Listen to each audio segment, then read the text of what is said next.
Maxwell Sterling stood in his son's empty bedroom at 3 a.m., holding the boy's favorite stuffed lion, the one police found abandoned near the garden shed. 48 hours ago, 5-year-old Ethan had kissed him goodnight and whispered, "I love you, Daddy," in that small, hopeful voice children use when they're not sure the words will be enough. Now those words played on repeat in Maxwell's head like a song he'd never paid attention to until it was too late. His son had been missing for 36 hours, and the woman Maxwell planned to marry hadn't shed a single tear. Victoria Ashford sat in the living room downstairs, surrounded by FBI agents and search coordinators, looking like a porcelain doll in her cream cashmere sweater. Beautiful. Composed. Perfect. Too perfect. While other household staff sobbed openly and neighbors organized volunteer search parties, Victoria remained calm enough to answer every question with practiced precision, pausing only to check her phone with the kind of focus someone reserves for messages that actually matter. Subscribe before the next twist catches you off guard. Comment below where you're watching from. Let's build a community that pays attention. Maxwell descended the curved marble staircase of his Manhattan penthouse, each step heavier than the last. The home that cost $18 million felt like a mausoleum. Ethan's laugh used to echo through these halls, back when Sarah was alive, back when this family still knew how to be a family. Now the only sounds were police radios crackling with coordinates and search grid updates that led nowhere. "Mr. Sterling," Detective Morrison approached with tired eyes that had seen too many missing children. "We've expanded the search to a 5-mile radius. Checked security footage from every building in the neighborhood. Your son didn't leave the property on foot, and no vehicles entered or exited during the time frame." "Then he's still here," Maxwell's voice cracked. "He has to be still here. We've searched every room, sir. Twice. Then search again."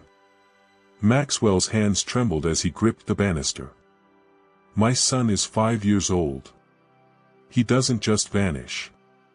But Ethan had vanished. Disappeared from his own bedroom sometime between midnight and 6 a.m. 2 nights ago. His bed was made, unusual for a kindergartner. His shoes were missing.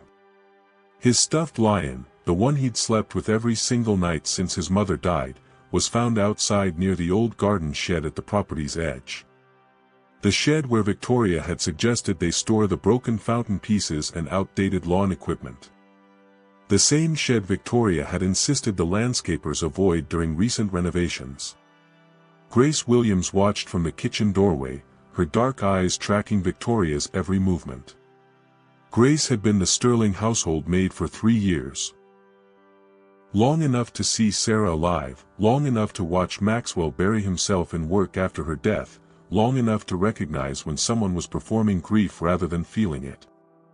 And Victoria Ashford was giving the performance of her life. "More coffee, Miss Victoria?" Grace asked, her voice steady despite the storm raging inside her chest. Victoria glanced up from her phone, irritation flashing across her face before the mask slipped back into place. "No, thank you, Grace. I'm fine." But her eyes said something different. They said, "Why are you still here? Why are you watching me?" Grace had been watching Victoria for months, ever since the woman appeared in Maxwell's life like an answered prayer 6 months after Sarah's funeral. Victoria was everything Maxwell thought he needed: sophisticated, cultured, comfortable in his world of charity galas and board meetings. She never mentioned his grief. Never pushed him to talk about Sarah. Never asked uncomfortable questions about why his 5-year-old son had stopped speaking in complete sentences. Victoria made everything easy. Comfortable. Convenient. And that was exactly the problem. Real love wasn't easy. Grace knew that. She'd loved her husband Marcus for 7 beautiful years before cancer took him. She knew that love meant sitting with someone's pain, not papering over it with champagne and promises of fresh starts. She knew that loving a man with a grieving child meant loving that child first, not treating him like an obstacle to be managed.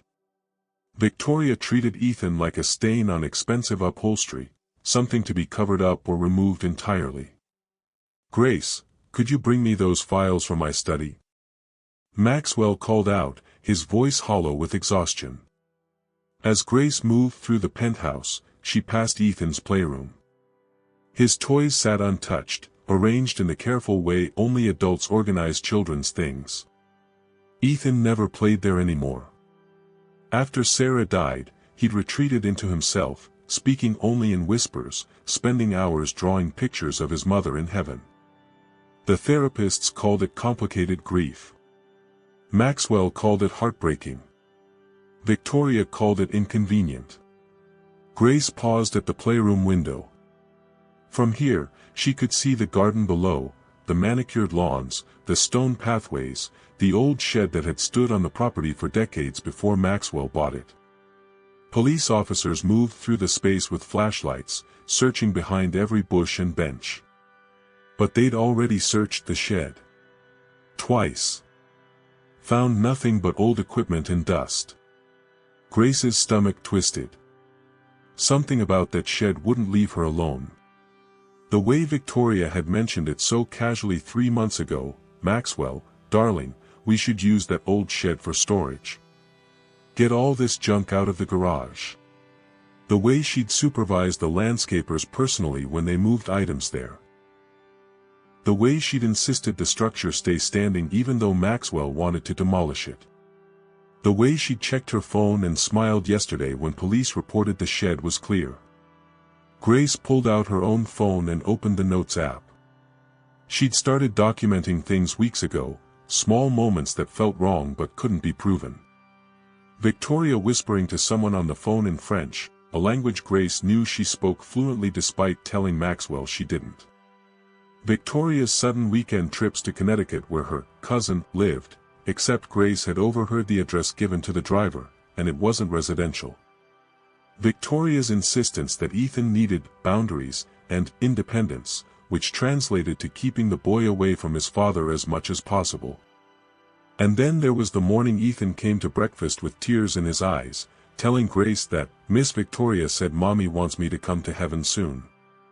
Grace had confronted Victoria privately. The woman had laughed it off as a misunderstanding, something about Ethan mishearing a conversation about guardian angels. But Grace saw the flash of anger in Victoria's eyes, the kind of anger that comes when someone's mask slips and they're caught. She'd started watching more carefully after that. Started noticing things.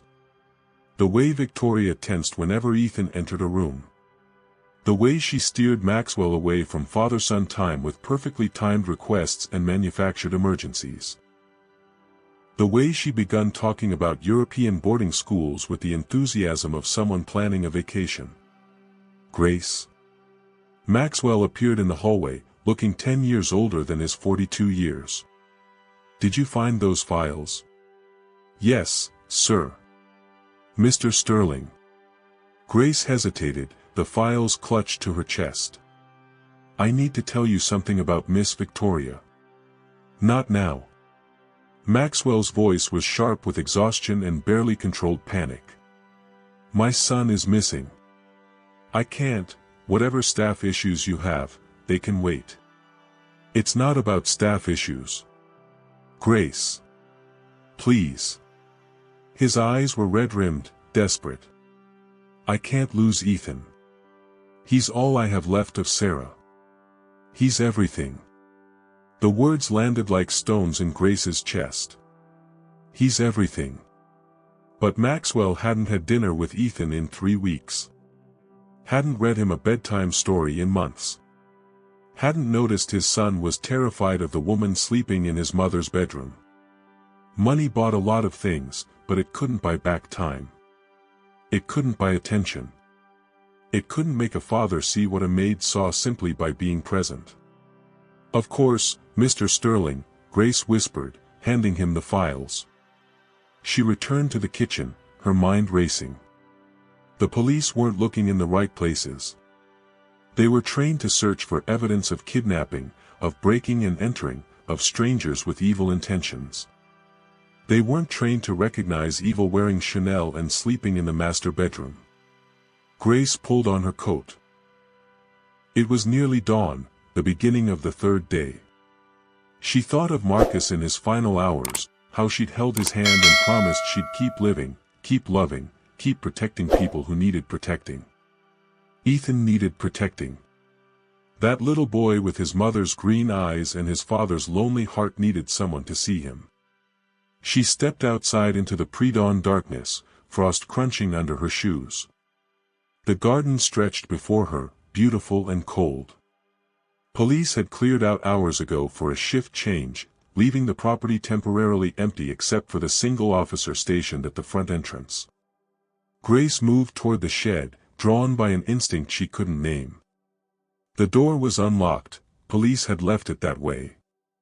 Inside, she found exactly what they'd reported: lawn equipment, old furniture covered in tarps, broken fountain pieces waiting to be hauled away. She stepped carefully through the space, her breath forming clouds in the frigid air. Behind a stack of stone cherub statues, she noticed something odd. The ground looked different, more disturbed than the rest of the packed earth floor. Someone had smoothed it recently, but not quite well enough. Grace knelt down, her knees protesting. She pressed her palm flat against the cold ground. And then she heard it. A sound so faint she thought she'd imagined it. A scratching. Weak. Desperate. Coming from beneath her hand. "Oh God," Grace whispered. "Oh God, no." She pressed her ear to the ground. There it was again. Scratching. And something else. Something that made her blood turn to ice. A child's breath. Shallow. Rattling. Fading. Grace's scream shattered the dawn silence. "Help. Someone help. He's here. Ethan's here." She began clawing at the dirt with her bare hands, fingernails breaking, palms bleeding. The ground had been packed down hard, compressed deliberately. 6 inches down, her fingers hit wood. "No, no, no, no," Grace sobbed, digging faster. "Baby, hold on. Miss Grace is here. Hold on, baby." Police officers came running. Maxwell crashed through the shed door, wild-eyed and gasping. "What, Grace, what?" "He's buried," Grace choked out. "Someone buried him here. We need shovels now." The next 10 minutes moved in slow motion and high speed simultaneously. Officers appeared with tools.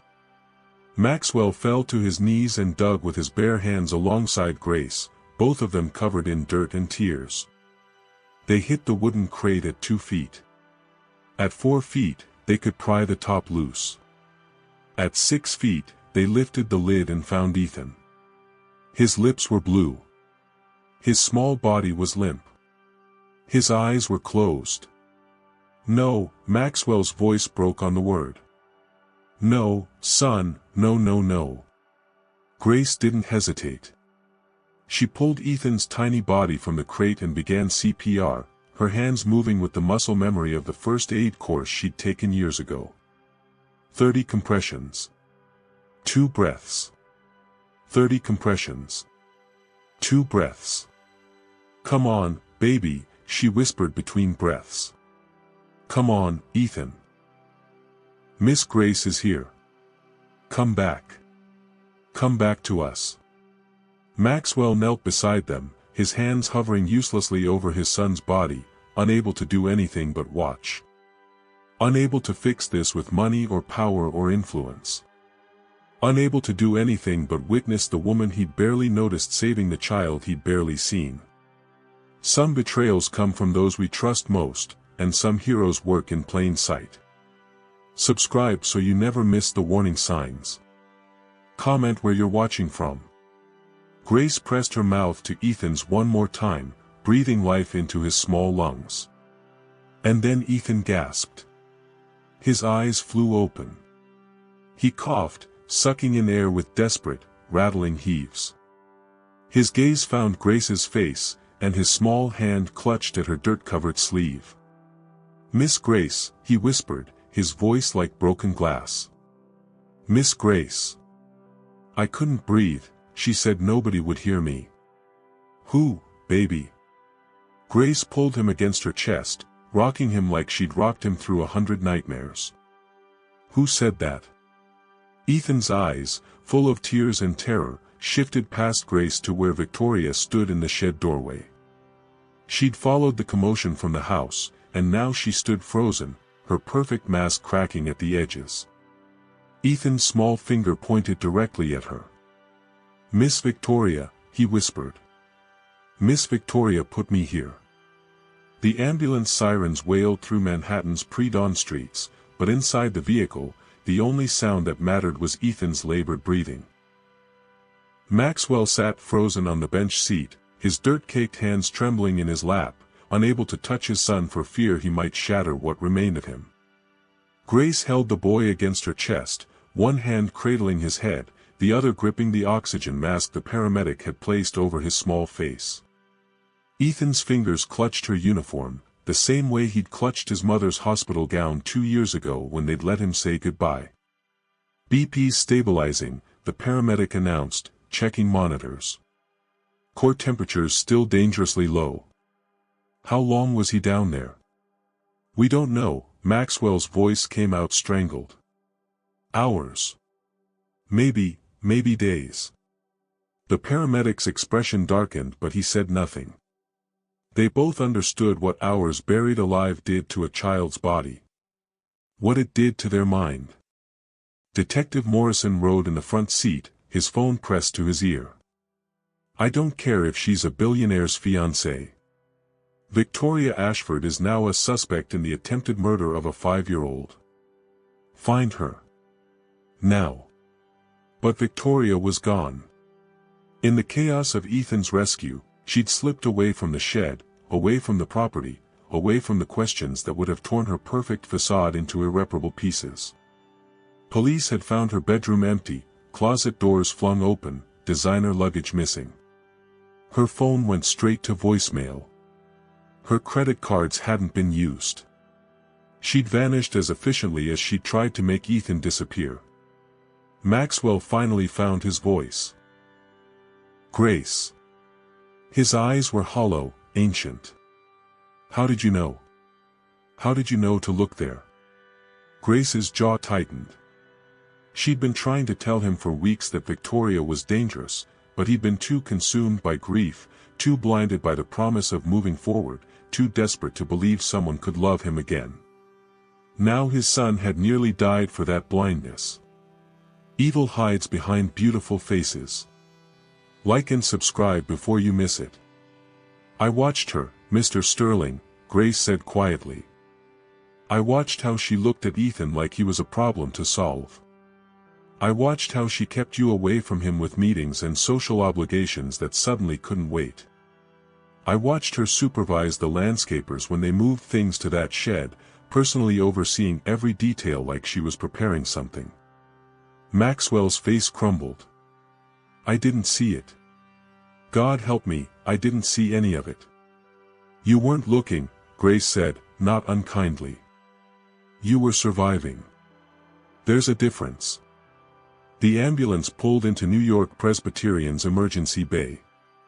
Medical staff swarmed the vehicle, transferring Ethan to a gurney with practiced efficiency. A doctor barked orders about hypothermia protocol and oxygen saturation levels. They wheeled him through automatic doors that Maxwell's wealth had donated money to install, past a pediatric wing his late wife had helped fund, into a trauma room where dollars meant nothing and only skill mattered. Grace tried to follow, but a nurse stopped her gently. "Family only, ma'am." "She's family," Maxwell said sharply. "She's more family than anyone." They let her through. For 3 hours, doctors worked to stabilize Ethan's condition. His body temperature had dropped to dangerous levels. His oxygen-deprived brain needed monitoring. His psychological state was fragile, volatile. The attending physician, Dr. Reeves, pulled Maxwell aside with the kind of careful expression doctors reserve for devastating news. "Your son is alive because someone found him when they did," Dr. Reeves said. "Another hour, maybe less, and we'd be having a very different conversation. As it stands, he'll recover physically. Mentally."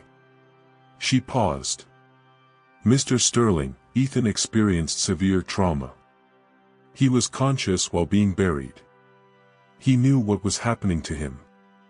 That kind of terror in a child his age can cause lasting damage." Maxwell's legs nearly gave out.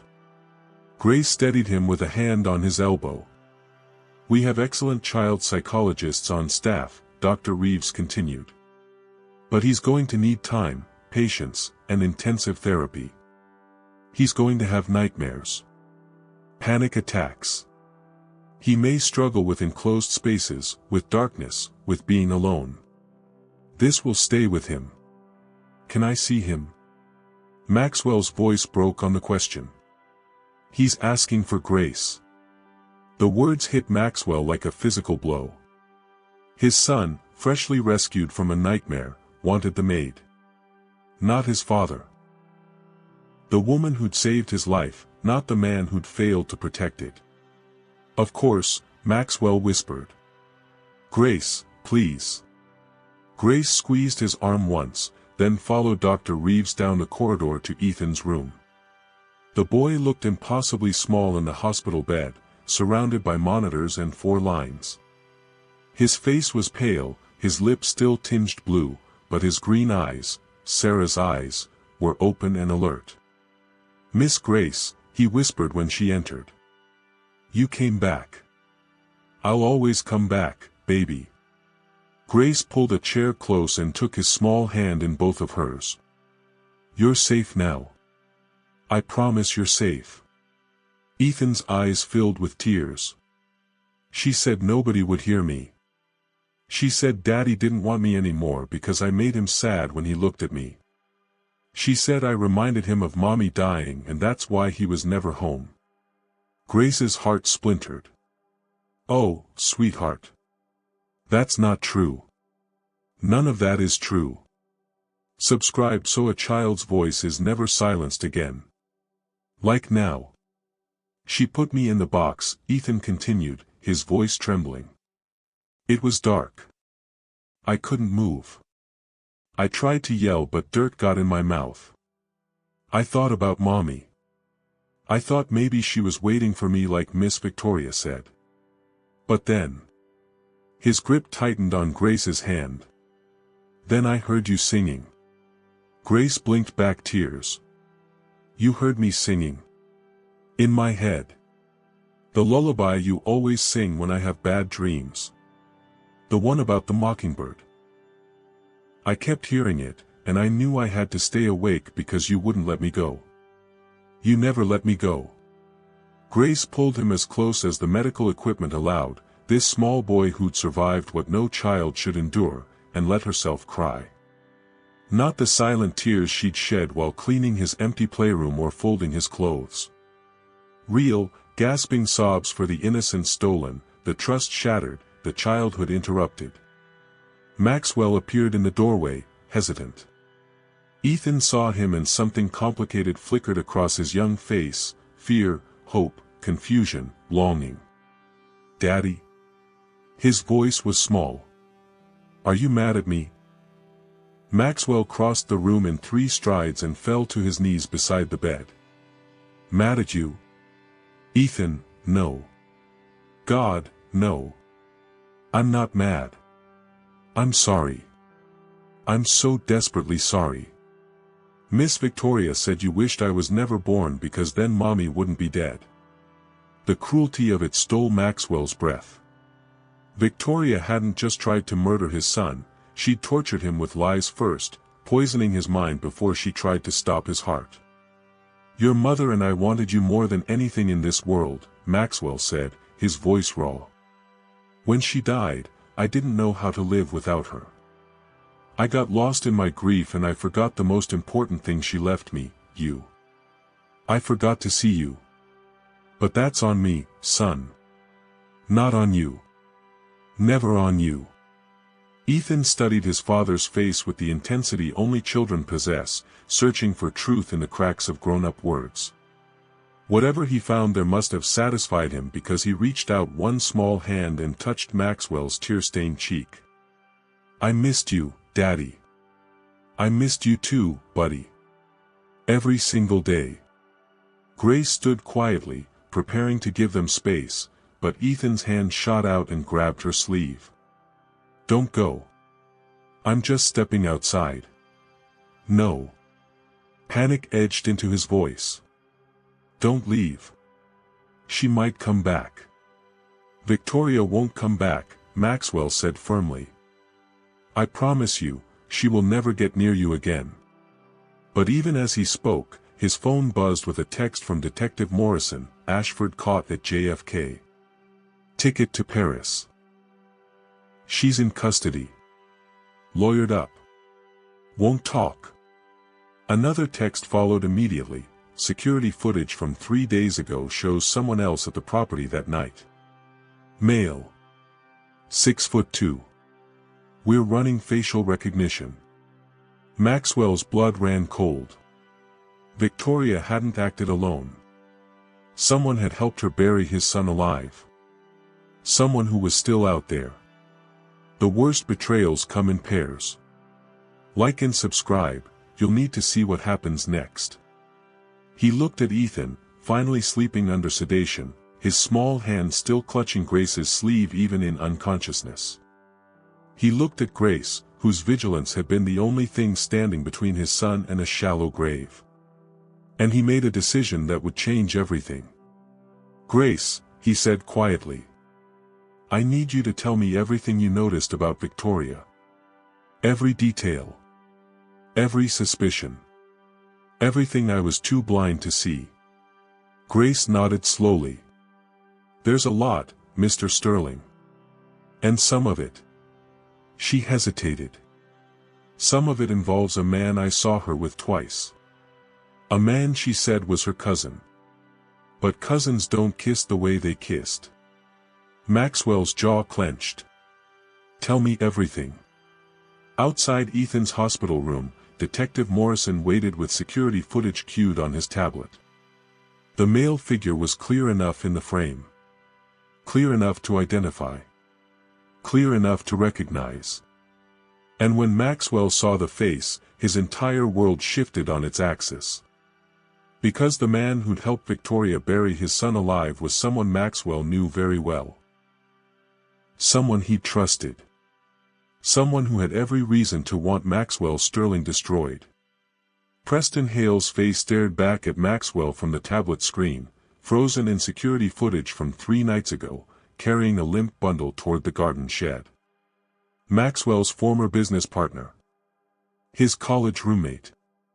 The best man at his wedding to Sarah. The man he destroyed 3 years ago when Sterling Industries absorbed Hale Tech for pennies on the dollar during Preston's messy divorce. "That's impossible," Maxwell whispered, but his voice carried no conviction. The evidence was irrefutable. Preston had helped bury Ethan alive. Detective Morrison swiped to the next video.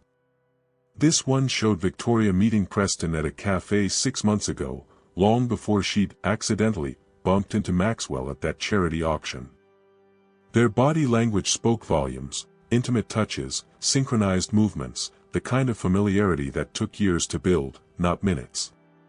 "We pulled phone records," Morrison said grimly. "They've been in contact for 18 months. Victoria Ashford isn't even her real name. It's Victoria Chen. She was Preston Hale's executive assistant before his company collapsed. She never worked in philanthropy. Every reference you checked was fabricated." Maxwell's world tilted. The woman he'd nearly married, the woman he'd let sleep in Sarah's bedroom and eat breakfast with his son, had never existed. She was a construct built specifically to infiltrate his life and destroy it from the inside. Some people wear masks so perfect you never see the monster underneath. Like and subscribe. Grace stood beside him in the hospital corridor, her expression unreadable.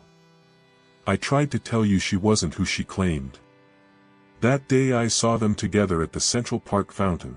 They weren't acting like cousins, Mr. Sterling. They were planning something. Why didn't you push harder?" The words came out harsher than Maxwell intended, laced with guilt and misdirected anger. Grace's eyes hardened. "I did push. You told me you couldn't deal with staff drama while your son was missing. You told me to wait." She paused. "You've been telling me to wait for 3 years, Mr. Sterling. Wait while you worked 16-hour days. Wait while you missed Ethan's kindergarten graduation. Wait while Victoria convinced you to send him to boarding school. I'm a maid.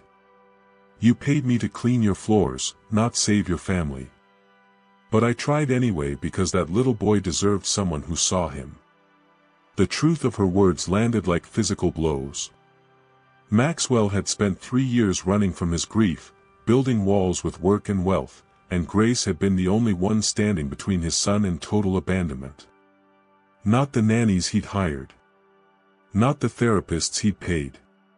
Grace, who made $12 an hour and stayed late without overtime because love didn't punch a clock. "You're right," Maxwell said quietly. "You're absolutely right." Before Grace could respond, Morrison's phone rang. He answered, listened, then his expression shifted into something dark and urgent. "We've got Victoria in interrogation. She's waiving her right to remain silent. Says she wants to tell her side of the story." He paused. "Says she wants Maxwell to hear it personally." 20 minutes later, Maxwell sat behind a two-way mirror watching Victoria Ashford, or Chen, or whoever she really was, sip water with perfect poise. She'd been arrested at JFK attempting to board a flight to Paris, but her designer clothes showed no wrinkles, her makeup remained flawless. She looked like she was waiting for a spa appointment, not confessing to attempted murder. Detective Morrison entered the interrogation room with his partner, Detective Walsh. They settled into chairs across from Victoria, who smiled like they'd come for afternoon tea. "Miss Chen," Morrison began, "you've waived your right to an attorney." "I don't need an attorney," Victoria interrupted, her voice honey smooth. "I didn't break any laws. You buried a 5-year-old child alive. I gave a suffering child peace." She said it with the conviction of someone who genuinely believed it. "Have you seen that boy? Watched him? He hasn't been truly alive since his mother died. He cries himself to sleep every night. Barely speaks. Jumps at shadows. His own father can't stand to look at him because he's a walking reminder of everything Maxwell lost." Maxwell's hands clenched into fists. Grace, sitting beside him in the observation room, placed a steadying hand on his arm. "So you decided to murder him?" Walsh's voice dripped with disgust. "I decided to reunite him with his mother." Victoria's expression remained serene. "That boy asked me every day if his mother was happy in heaven without him. He wanted to go to her. I simply facilitated what he already wanted. Evil doesn't always scream, sometimes it whispers mercy. Subscribe before you believe it." "And Preston Hale?" Morrison pressed. "Where does he fit into your twisted logic?" Something flickered across Victoria's face, the first crack in her perfect facade. "Preston understands loss. Maxwell Sterling took everything from him. His company, his reputation, his marriage, his relationship with his daughter. Preston's wife left him when the money disappeared. His daughter stopped speaking to him because he couldn't afford her college tuition anymore. He lost everything while Maxwell bought another yacht. So this was revenge," Walsh said. "This was justice." Victoria leaned forward, her composure finally beginning to fracture. "Maxwell Sterling destroys people and faces no consequences. He crushed Preston's company through legal manipulation and hostile takeover tactics. He left Preston bankrupt while Sterling Industries posted record profits. The universe doesn't balance itself, detective. Sometimes humans have to do it. By murdering a kindergartner. Victoria's eyes went cold. By making Maxwell feel what Preston felt. Powerless. Destroyed. Watching everything that matters slip through his fingers while people with more money and power laugh. Ethan would have died eventually anyway, car accident, illness, something. Children are fragile. At least this way, his death would have meaning. It would teach Maxwell Sterling that wealth doesn't make you untouchable. Maxwell stood abruptly, needing to escape the clinical way she discussed his son's murder. Grace followed him into the hallway where he leaned against the wall, gasping like he'd been underwater. "She's insane," he whispered. "Completely insane." "No," Grace said quietly. "She's calculated. She and Preston spent 18 months planning this, Mr. Sterling.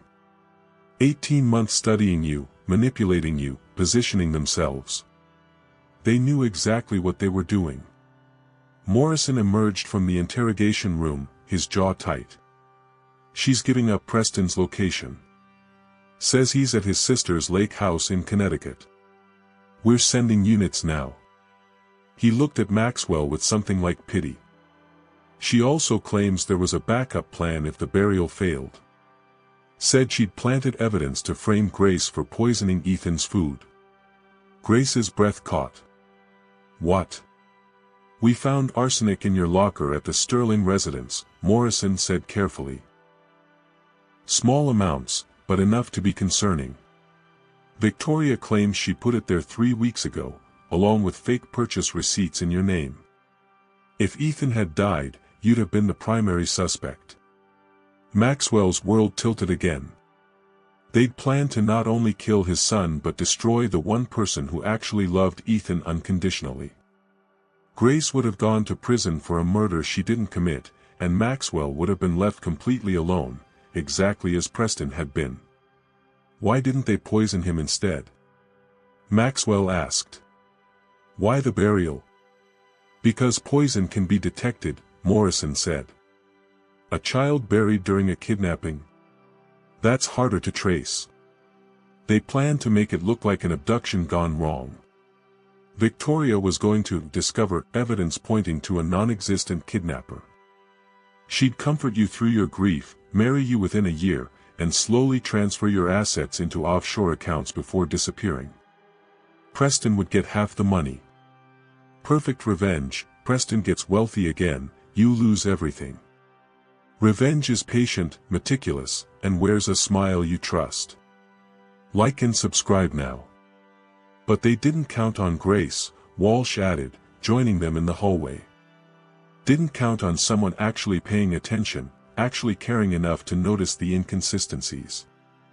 Maxwell looked at Grace, really looked at her for perhaps the first time in 3 years. She wasn't just the woman who cleaned his house. She was the woman who'd raised his son when he'd been too grief-stricken to function. She'd sung Ethan to sleep through nightmares, taught him to tie his shoes, celebrated his small victories. She'd loved him without payment or recognition or thanks. She'd saved his life by simply refusing to look away. "Grace," Maxwell started, but she shook her head. "We need to focus on Ethan right now," she said firmly. "He just woke up from sedation. He's asking for you." They returned to Ethan's hospital room where the boy sat propped against pillows, looking impossibly small and fragile. His green eyes tracked them as they entered, wary and watchful. "Daddy," he said quietly. "Did they catch Miss Victoria?" Maxwell knelt beside the bed. "Yes, buddy. They caught her. She can never hurt you again." "And the man who helped her?" Ethan's voice trembled. "There was a man. He carried me when I couldn't walk. He told Miss Victoria I was getting too heavy and they should just do it there instead of waiting." Maxwell's blood ran cold. "What do you mean, do it there?"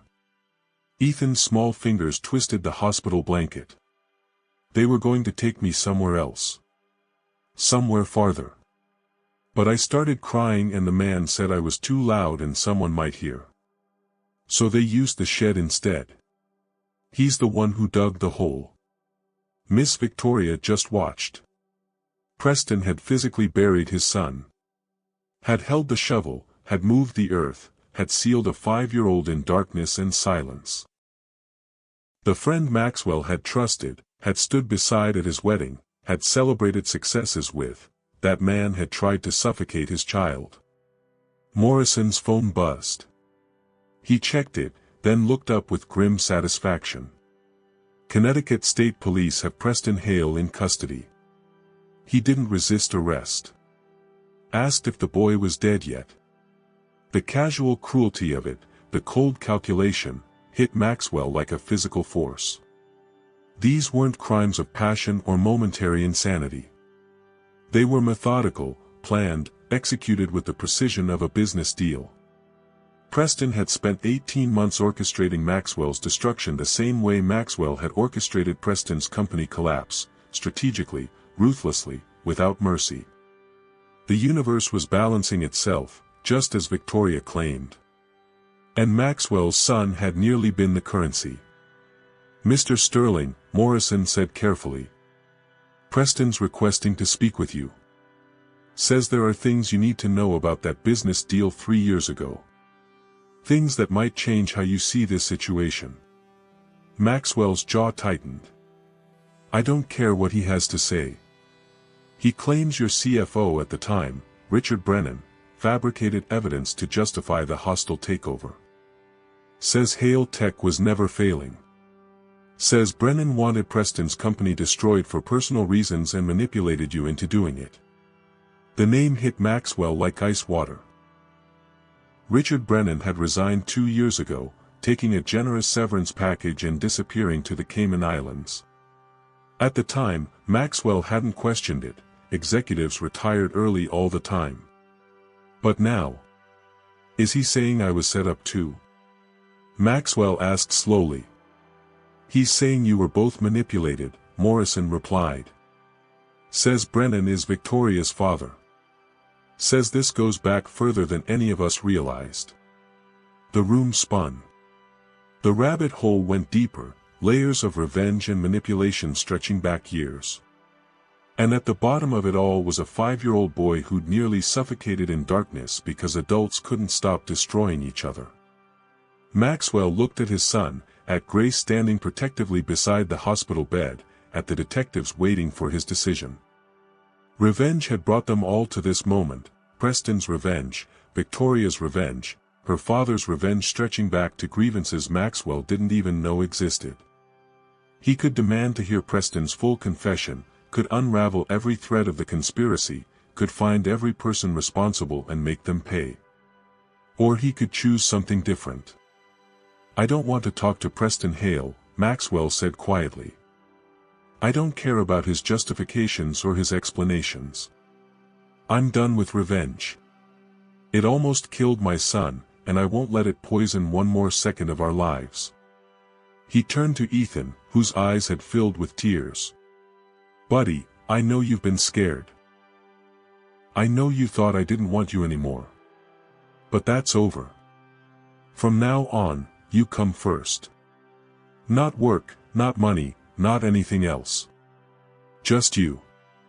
Ethan's small hand reached out, and Maxwell took it, holding his son's fingers like they were the most precious thing in the world. Because they were. 3 days after Ethan's rescue, Grace Williams sat in a windowless room at the Manhattan District Attorney's office, staring at a photograph of herself she'd never taken. In the image, she stood outside a pharmacy holding a bag. The timestamp read 2 weeks before Ethan's burial. The receipt stapled to the photo showed a purchase of rat poison containing arsenic.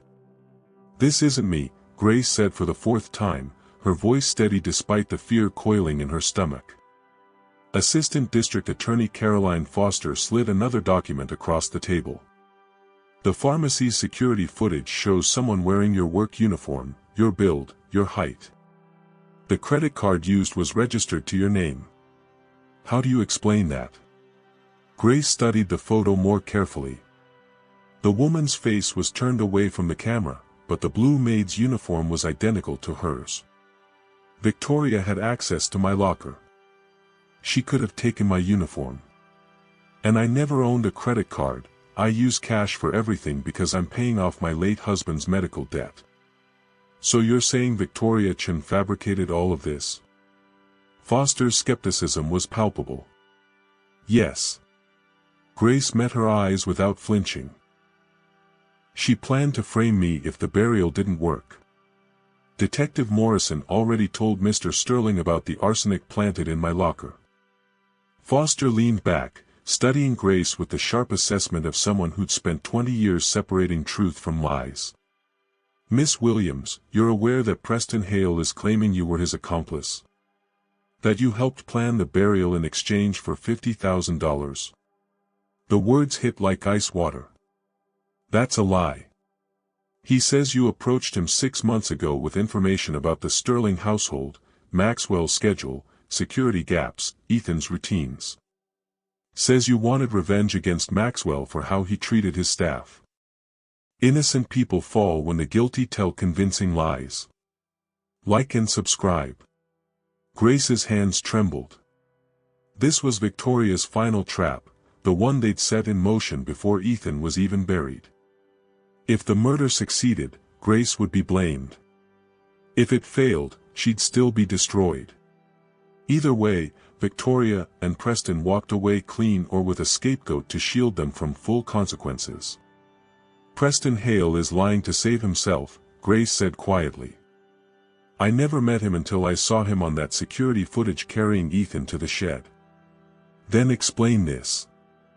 Foster produced a bank statement showing deposits totaling $50,000 into an account under Grace's name. The deposit started 6 months ago, small amounts at first, then larger sums, all perfectly timed to suggest payment for information. Grace's vision blurred. The account number meant nothing to her. The bank name was unfamiliar. But the evidence looked damning, systematic, documented, irrefutable. I don't have a bank account, she whispered. I cash my paychecks at the check cashing place on Amsterdam Avenue because banks charge fees I can't afford. Someone opened this account in my name. Someone who had access to my social security number and personal information. Who had that access? Everyone at the Sterling household. It's in our employment files. Grace's throat tightened. But Victoria had the most access. She was planning to marry Mr. Sterling. She could have walked into his home office any time and gone through personnel records. Foster's expression remained neutral, but something shifted in her eyes. Preston Hale also claims you told him about Ethan's selective mutism, his nightmares, his attachment to his mother's belongings. Information only someone close to the child would know. I did know those things, Grace admitted. Because I took care of Ethan when his own father was too buried in grief to see him. I sang him to sleep, made his meals, held him through panic attacks. That's not evidence of conspiracy, that's evidence of me being the only person in that house who treated him like he mattered. The door opened and Detective Morrison entered, his face grim. He handed Foster a folder without speaking. She opened it, scanned the contents, and her entire demeanor changed. Miss Williams, Foster said carefully, we've just received forensic results from the fake credit card and bank account. The fingerprints on the application documents don't match yours. They match Victoria Chen's assistant from her previous employment, a woman named Angela Roth who currently lives in Paris. Grace's breath caught. What? Angela Roth has a criminal record for identity theft and fraud, Morrison added. She worked with Victoria at Preston Hale's company before it collapsed. We believe Victoria hired her specifically to build this frame-up. Angela used your personal information to create a false financial trail that would implicate you. Foster closed the folder. We also checked the pharmacy footage more carefully. The woman in your uniform had a tattoo on her left wrist, a small rose. Do you have that tattoo, Miss Williams? No. Angela Roth does. Foster's voice softened almost imperceptibly. We're dropping all suspicion against you. You're free to go. The relief should have been overwhelming, but Grace felt only exhaustion. She'd spent 3 days under investigation while Ethan recovered in the hospital without her. 3 days of interrogations and accusations while the little boy she'd saved cried for her and couldn't understand why she didn't come. Can I see Ethan now? Grace asked quietly. Mr. Sterling has been requesting your presence, Morrison said. He's been quite insistent that we clear you immediately. 30 minutes later, Grace walked into Ethan's hospital room to find the boy sitting up in bed, his small face lighting up the moment he saw her. Miss Grace. He reached for her with both arms, and she gathered him close, feeling his heartbeat against her chest, alive, warm, breathing. I'm here, baby, she whispered. I'm so sorry I couldn't come sooner. Daddy said the police had to ask you questions, Ethan said, his voice muffled against her shoulder. He said it wasn't your fault. Maxwell stood near the window, looking like he'd aged a decade in 3 days. Dark circles shadowed his eyes. His expensive suit hung loose on his frame. He'd lost weight, lost sleep, lost the careful composure that wealth usually afforded. Grace, he said hoarsely. I'm sorry. I should have stopped them from questioning you. I should have. You couldn't have stopped it, Grace interrupted gently. They had evidence. Fake evidence, but convincing enough. I knew it was fake. Maxwell's voice cracked. I knew you would never hurt Ethan. You're the only person who's loved him unconditionally since Sarah died. You've been more family to him than I have. The admission hung heavy in the air. Ethan's arms tightened around Grace's neck. The people who love us most are often the ones we overlook. Subscribe now. Mr. Sterling, Grace began, but he shook his head. Maxwell. Please. You've saved my son's life and I've been calling you by your last name for 3 years like you're a stranger. He moved closer, his hands clasped like he was praying. I need to ask you something, and I need you to tell me the truth. When did you first know Victoria was dangerous? Grace set Ethan gently back against his pillows, keeping one hand on his shoulder. The first time she suggested boarding school for him. It was 8 weeks after she started dating you. Ethan had a nightmare and came to the kitchen where we were having coffee. Victoria looked at him like he was vermin. The disgust on her face lasted maybe 3 seconds before she smiled and asked if he was okay. But I saw it. I saw that she hated him. Why didn't you? Maxwell stopped himself. No. You did tell me. I remember now. You said Victoria seemed uncomfortable around children. I said she just needed time to adjust. You wanted her to be real, Grace said without judgment. You wanted someone to help you move past Sarah's death. That's not a crime, Mr. Sterling. That's grief. It almost got my son killed. No. Victoria and Preston almost got your son killed. You're a victim too. Maybe not the same way Ethan is, but they targeted you deliberately, studied you, manipulated your loneliness and your guilt. Grace paused. Preston told the prosecutors that you destroyed his life 3 years ago. What happened? Maxwell's face darkened. I acquired his company through a hostile takeover. My CFO, Richard Brennan, presented evidence that Hale Tech was failing, cooked books, inflated valuations, investor fraud. The board approved the acquisition. We bought Preston's company for 30 cents on the dollar and dissolved it. Preston lost everything. And Richard Brennan is Victoria's father, Grace said quietly.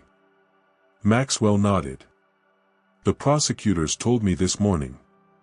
Brennan apparently blamed Preston for his daughter's failed engagement years ago.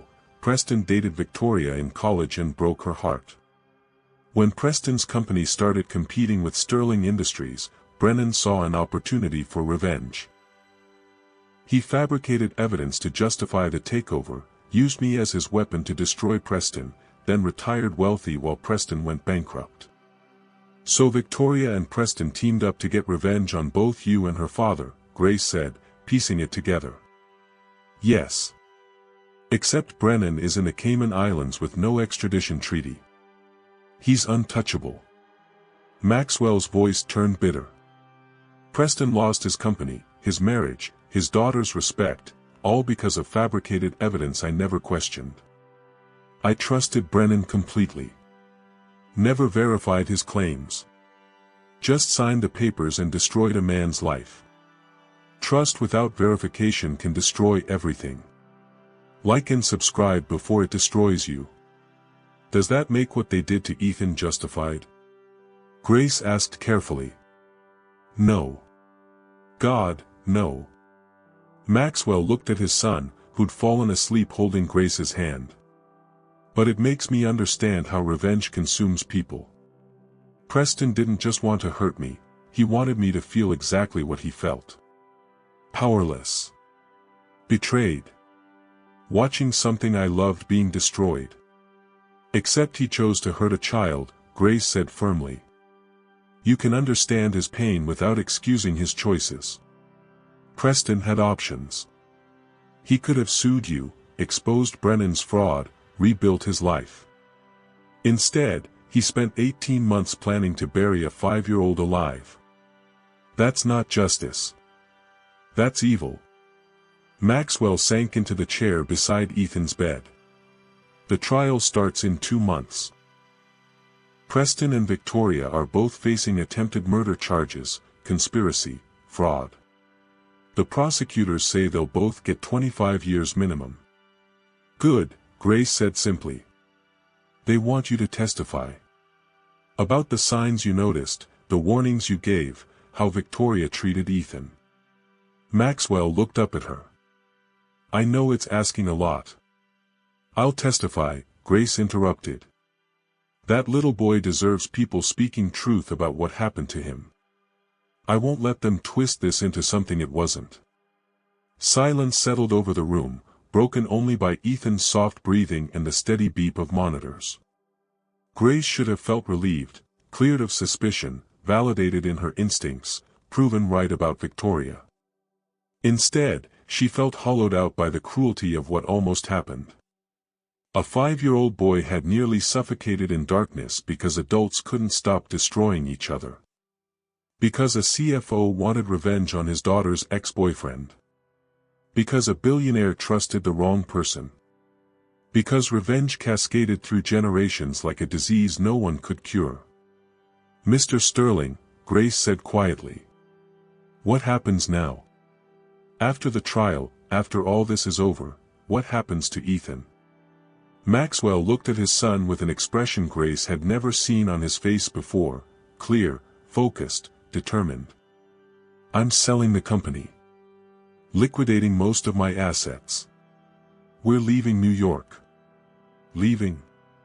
Sarah always wanted to live near the ocean.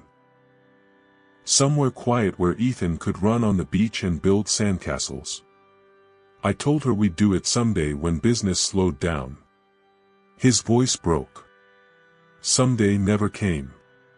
I'm not making that mistake again. That's a big change, Grace said carefully. I'm done chasing wealth that almost got my son killed. I'm done with the world that made Preston desperate enough to become a monster and made me blind enough to miss it. Maxwell met her eyes. I want you to come with us. Grace blinked. Sir. Not as our maid. As family. Ethan needs you. I need you, someone who actually sees him, who loves him, who'll tell me when I'm failing him. Maxwell's hands trembled. I can't pay you what you deserve because there isn't enough money in the world to compensate for what you've done for my son. But I can offer you a home, a family, and a chance to help raise the boy you've already been raising. Tears burned Grace's eyes. Mr. Sterling. Maxwell, he corrected gently. Please. Grace looked at Ethan sleeping peacefully, his small hand still clutching hers even in sleep. This child who'd survived darkness because he'd heard her lullaby in his head. This boy who called for her before his own father because she'd been the one showing up, paying attention, loving him without conditions. She thought of Marcus, her late husband, who'd made her promise to keep living, keep loving, keep being the kind of person who noticed when people needed help. This was what he'd meant. Yes, Grace whispered. I'll come with you. Both of you.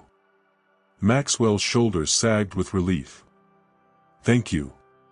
Grace, thank you. Outside the hospital room, the world continued spinning, prosecutors building cases, reporters demanding statements, Preston and Victoria sitting in separate cells crafting competing narratives.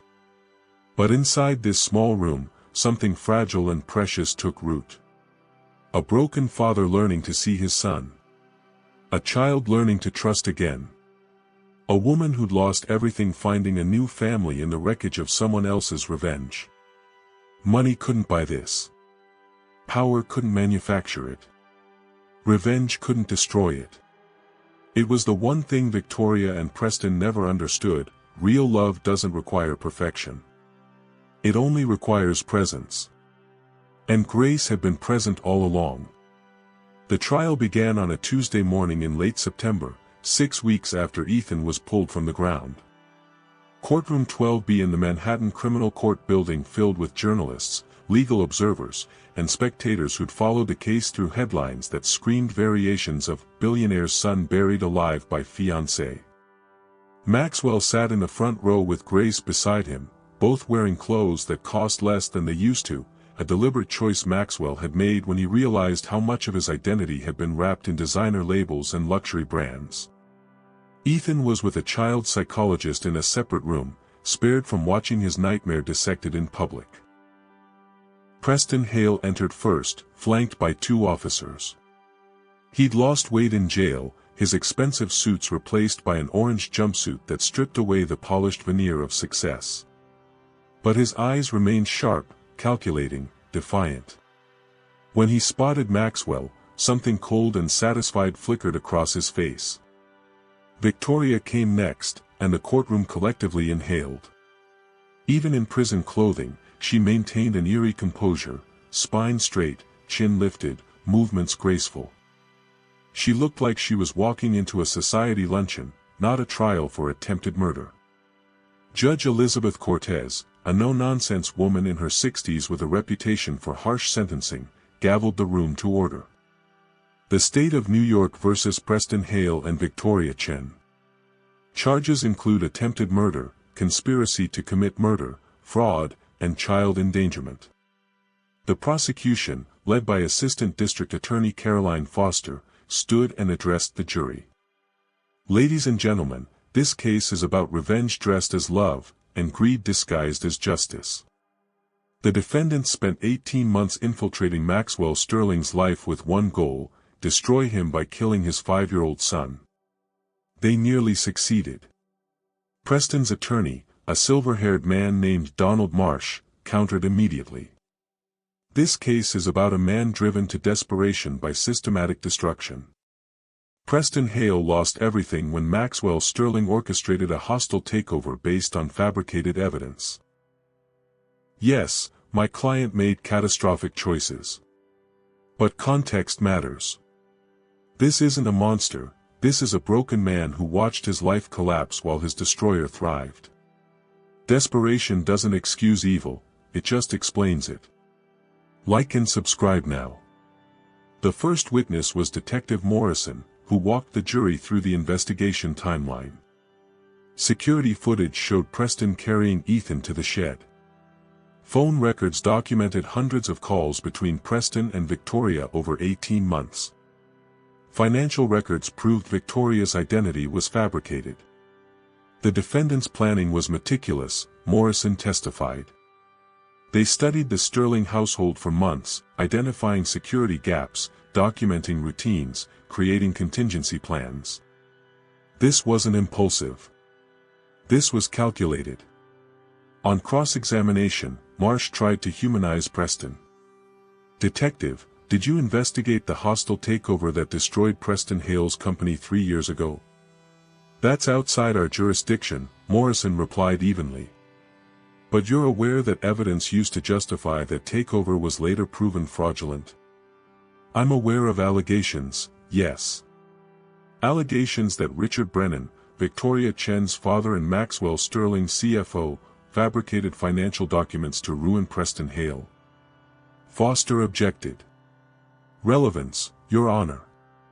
"Sustained," Judge Cortez ruled. "Mr. Marsh, your client's financial grievances don't justify burying a child alive. Move on." The second day brought medical testimony.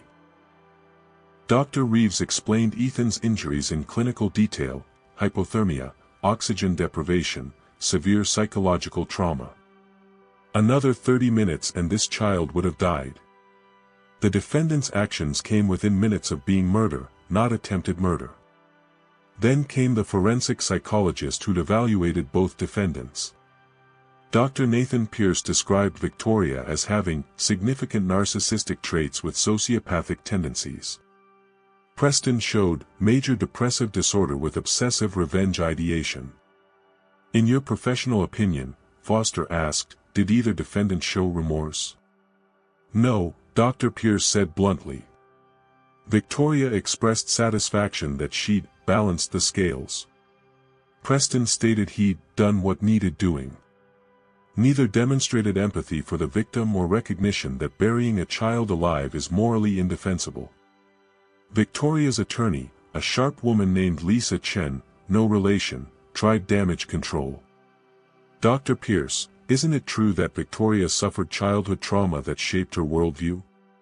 "Many people experience trauma without attempting child murder," Dr. Pierce responded dryly. On the third day, Grace testified. She walked to the witness stand in a simple blue dress, her hands steady despite the cameras focused on her face. Foster guided her through her observations: Victoria's coldness toward Ethan, the suspicious meetings with Preston, the warnings Maxwell had dismissed. "Miss Williams," Foster said gently, "in your own words, tell the jury what you saw in Victoria Chen's treatment of Ethan Sterling." Grace looked directly at the jury. "I saw a woman who viewed a grieving child as an obstacle. She discouraged Mr. Sterling from spending time with Ethan, suggesting the boy needed independence. She talked about boarding schools in Europe with the enthusiasm of someone planning a vacation. And once, I heard her tell Ethan that his mother was waiting for him in heaven, implying the boy should join her." The courtroom murmured. Judge Cortez gavelled for silence. "When did you become certain Miss Chen was dangerous?" Foster asked. "The morning Ethan came to me crying, saying Miss Victoria told him his father wished he'd never been born because then his mother wouldn't have died." Grace's voice remained steady, but her eyes blazed. "I confronted her. She laughed it off as a misunderstanding. But I saw her face when she thought I wasn't looking. She wasn't embarrassed or apologetic. She was angry that I'd caught her. Some people hide evil behind perfect smiles, until someone sees through them." Subscribe. On cross-examination, Marsh tried to paint Grace as unreliable. "Miss Williams, isn't it true you disliked Victoria Chen because she was romantically involved with your employer?" "No," Grace said firmly. "I disliked Victoria Chen because she was cruel to a 5-year-old child." "You had access to the Sterling household's personnel files, did you not? Files containing social security numbers and personal information?" "Yes, along with 12 other staff members and Miss Chen herself once she became engaged to Mr. Sterling. Yet somehow your information was used to open fraudulent bank accounts. How convenient that you claim innocence." Foster objected. Asked and answered. "The prosecution has already proven Angela Roth, Miss Chen's accomplice, created those accounts using Miss Williams' stolen identity." Sustained, Judge Cortez said. "Mr. Marsh, move on or sit down." The fourth day brought the testimony everyone had been waiting for: Maxwell Sterling himself. He took the stand wearing a simple gray suit, nothing custom-tailored, nothing that screamed wealth. He looked like an ordinary man who'd survived something extraordinary. Foster began gently. "Mr. Sterling, describe your relationship with your son before Victoria Chen entered your life." Maxwell's throat worked. "Distant. I was drowning in grief after my wife died. I threw myself into work because facing my son meant facing everything I'd lost. Ethan looked exactly like Sarah. Every time I saw him, I saw her. So I stopped looking. You employed staff to care for him. I employed people to do what I should have been doing. Grace Williams raised my son while I hid behind spreadsheets and board meetings." His voice cracked. "I thought money could substitute for presence. I was wrong. When did you meet Victoria Chen?" 6 months after Sarah's funeral. She approached me at a charity auction. Beautiful, sophisticated, interested in my work. She made me feel like I could move forward without betraying Sarah's memory." Maxwell paused. "I realize now that's exactly what she wanted me to feel. She studied me. Learned what I needed to hear. Became that person." Foster walked him through the 18 months of their relationship, Victoria's gradual isolation of Ethan, her suggestions about boarding school, her careful manipulation of Maxwell's schedule to minimize father-son time. "Did you notice these patterns?" Foster asked. "No. Grace noticed. Grace warned me repeatedly. I dismissed her concerns because I wanted Victoria to be real." Maxwell's hands clenched. "My son nearly died because I chose convenient lies over uncomfortable truth." Marcia's cross-examination was brutal. "Mr. Sterling, 3 years ago you acquired Hale Tech through a hostile takeover. Is that correct?" "Yes. You destroyed Preston Hale's company, his livelihood, his marriage. You ruined his relationship with his daughter. You took everything from him. I was told his company was engaged in fraud. Based on evidence your CFO fabricated. Evidence you never personally verified. You trusted Richard Brennan blindly and destroyed an innocent man's life." Marcia's voice rose. "Preston Hale lost everything because you signed papers without asking questions. How is that different from what happened to your son?" The courtroom erupted. Judge Cortez hammered her gavel. "Mr. Marsh, another outburst like that and I'll hold you in contempt." Maxwell's face had gone pale, but he answered steadily. "The difference is my son was 5 years old and innocent. I was a negligent businessman who should have done my due diligence. I take responsibility for what happened to Preston. But taking responsibility doesn't mean I deserve to watch my child die. Accountability matters, but revenge against the innocent destroys everyone. Like and subscribe." "Doesn't it prove," Marsh pressed, "that karma exists? That the universe balances itself? If you believe burying a kindergartner alive is karma," Maxwell said quietly, "then you're as broken as your client." The final day of testimony brought the most devastating witness, Ethan himself. Judge Cortez had ordered the courtroom closed except for essential personnel. Ethan sat in a chair elevated so the jury could see him, his small legs dangling, Grace seated close by for support. A child psychologist sat nearby, ready to intervene if the questioning became too traumatic. Foster approached him gently. "Ethan, do you remember the night you went to the garden shed?" "Yes," Ethan whispered. His voice barely carried across the quiet room. "Can you tell us what happened?" Ethan's eyes found Victoria in the defendant's chair. She stared back without expression, her face a beautiful mask.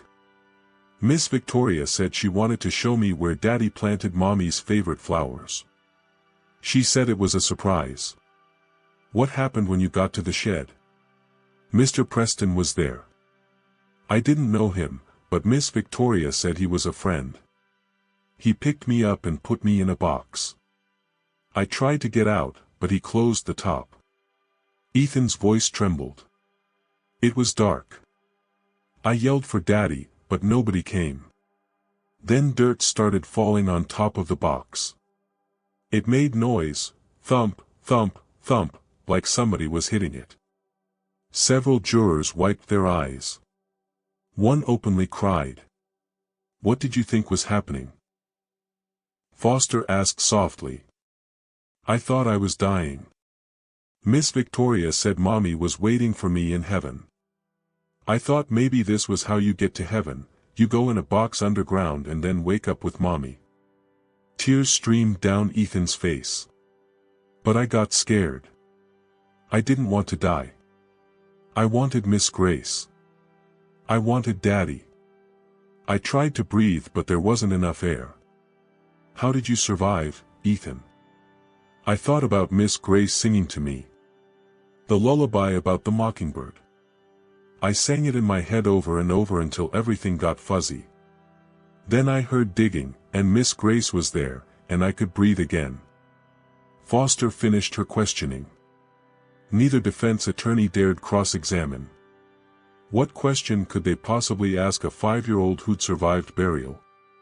Judge Cortez addressed Ethan directly, her stern face softening.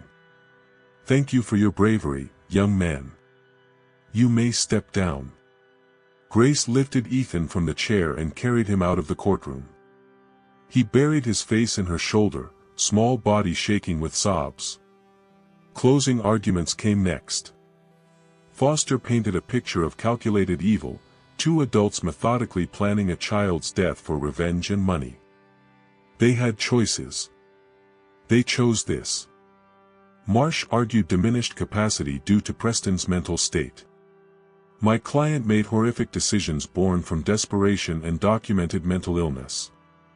That doesn't excuse his actions, but it should inform sentencing. Lisa Chen tried to separate Victoria from Preston. Miss Chen was manipulated by Preston Hale, used as a tool in his revenge plot. She's as much a victim as anyone. The jury deliberated for 6 hours.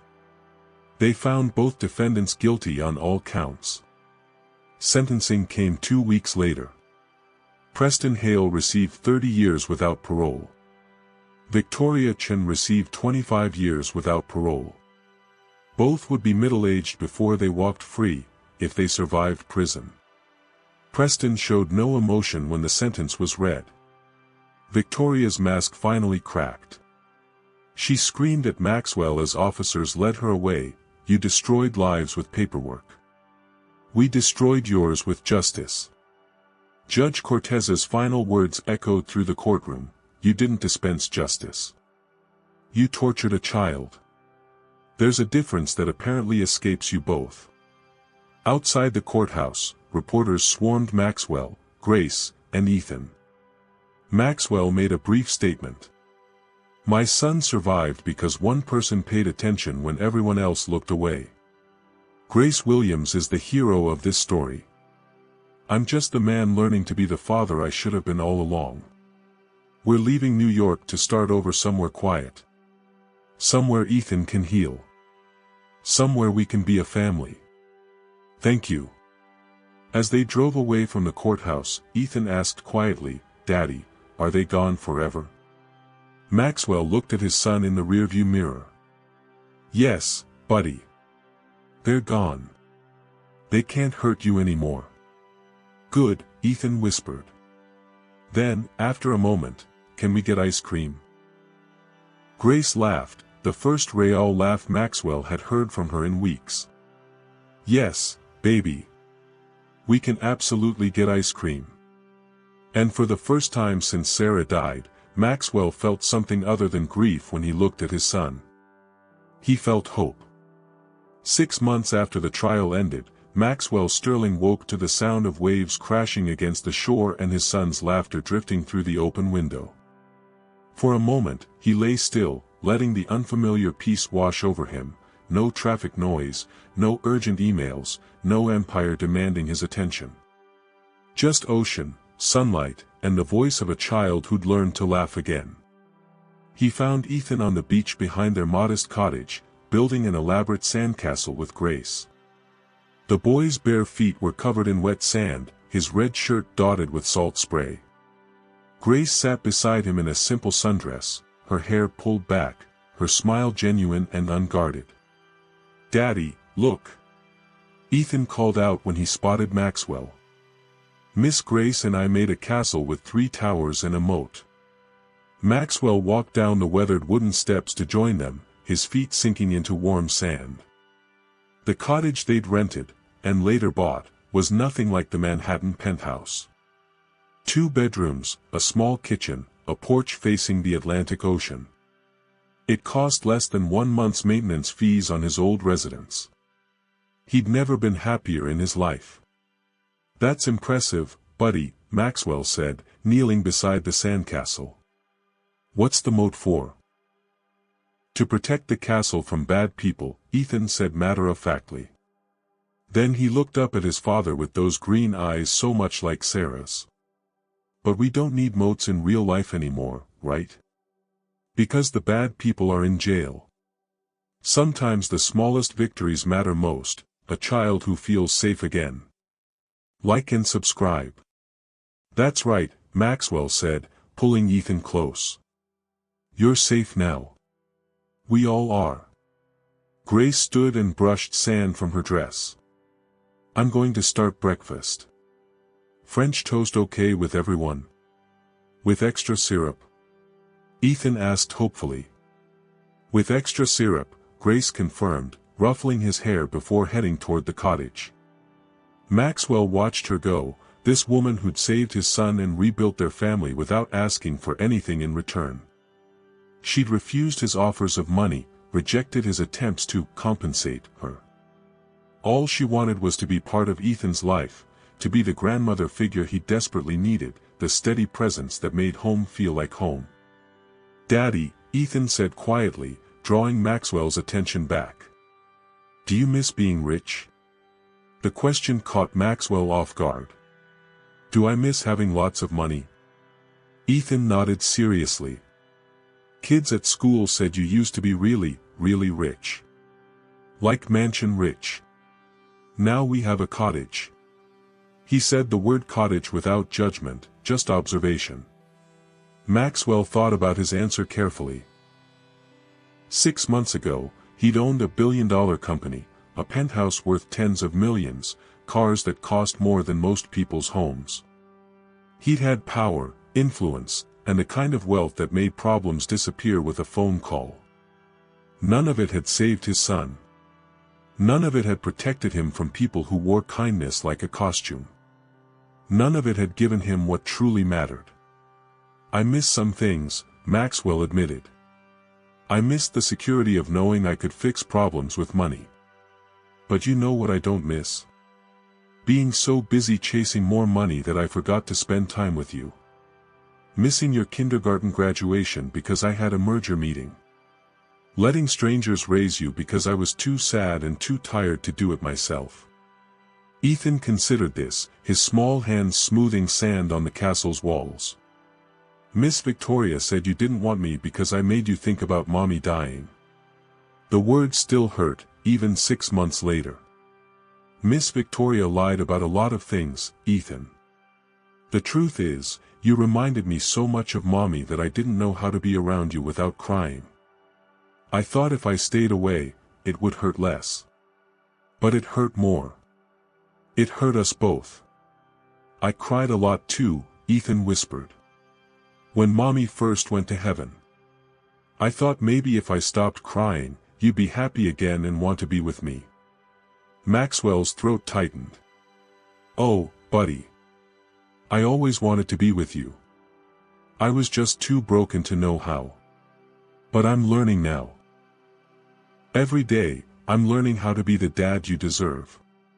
Ethan was quiet for a moment, then said, "I like our cottage better than the mansion anyway. You eat breakfast with me here.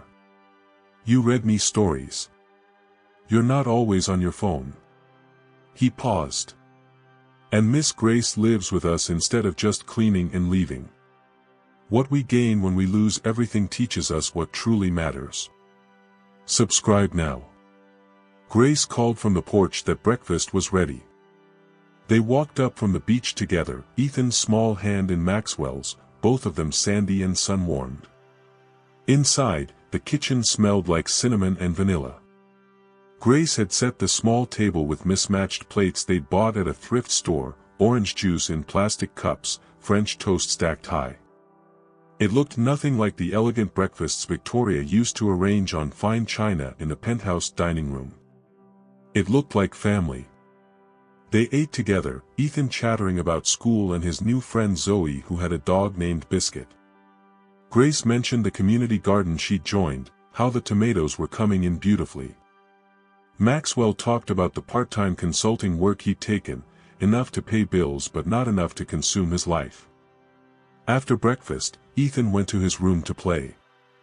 Maxwell helped Grace wash dishes in the small kitchen, the simple domesticity of it still feeling foreign and wonderful. "He's healing," Grace said softly, scrubbing syrup off a plate. "The nightmares are down to once a week instead of every night. His therapist says he's making remarkable progress." "Because of you," Maxwell said. "You're the constant in his life. The person who was there before everything fell apart and stayed after we put it back together." Grace shook her head. "I'm here because I love him. Because he's the son I never got to have. Because being his family is a gift, not a job." She paused, drying her hands on a towel. "But you're healing too, Maxwell. You're present now. You see him. That's everything."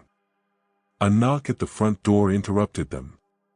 Maxwell opened it to find Detective Morrison standing on the porch, looking official and slightly uncomfortable in his suit. "Detective," Maxwell said, surprise and immediate tension flooding his system. "Is everything all right? Did something happen?" "Nothing bad," Morrison assured him quickly. "Can I come in?"